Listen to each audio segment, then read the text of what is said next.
ב-1957 הרוסים שיגרו לחלל את הספוטניק. הסרט, הגשר על נהר קוואי, זכה באוסקר, ולאלוויס פרסלי היו 3 להיטים ברשימת הסרט הגדולים של מצעד הפזמונים. זו הייתה גם השנה שבה תינוק תימני עצבני בשם אוסמה בן לאדן הגיח לאוויר העולם. אבל זה כבר סיפור אחר. ב-1957 נוצרה הקדילק סדן דוויל הרטופ.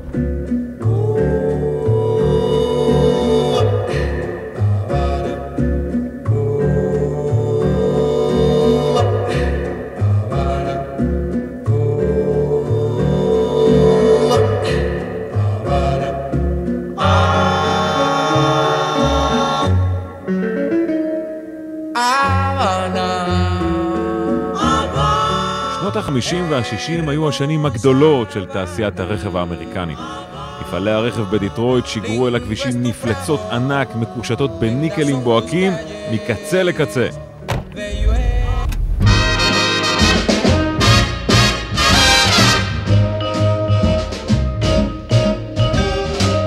You make me feel so young. מדהים כמה שהאוטו הזה משוכלל, וצריך לזכור שמדובר פה במכונית בת 50.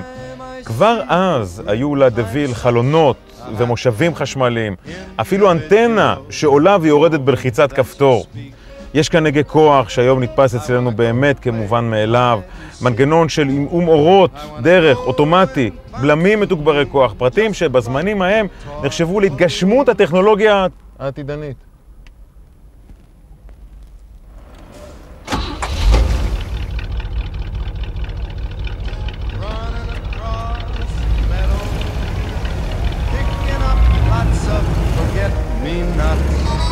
You make me feel so young. You make me feel there are songs to be sung. הקדילק הזאת מצוידת במנוע V8 עוצמתי בנפח של 6,000 סמ"ק, מה שאומר שהיא גם שותה דלק כמו שמל גיבסון שותה וויסקי. אגב, לשניהם יש בעיה קשה עם גבולות. The way I do today, 'cause you make me feel so young. כל פינה בתא הנוסעים של הדוויל נועדה כדי לספק נוחות מפנקת.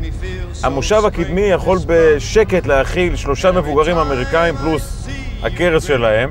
במושב האחורי יש המון מקום לרגליים, מרווח הראש מבטל את בעיית הגוליבר בארץ הגמדים שיש לנהגים גבוהים, ובגלל שאין קורה מרכזית, שדה הראייה לכל כיוון הוא פשוט נפלא.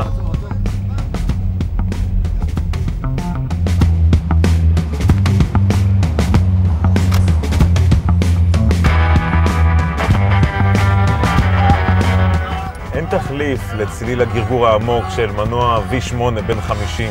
שילוב של עוצמה מולדת והרבה מאוד שנות עישון.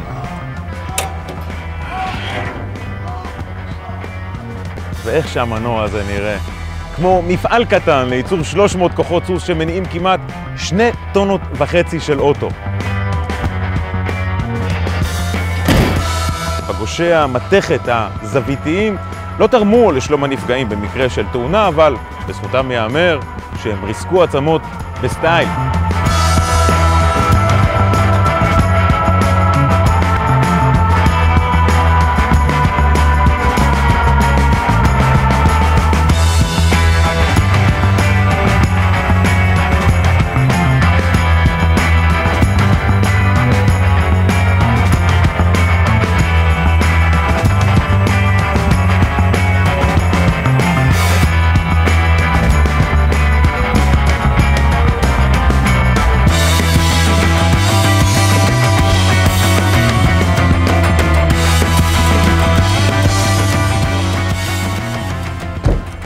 כמו שאפשר לראות, בזמנים ההם לא הייתה שום בעיה להכניס עגלת תינוק למכונית משפחתית.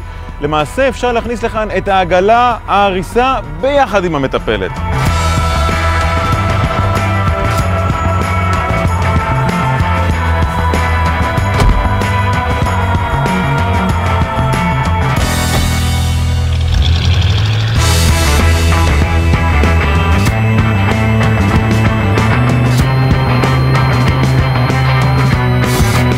ב-1957 הדוויל עלתה כ$5,000. היום, מכונית כזאת במצבה המקורי עולה לפחות פי 7.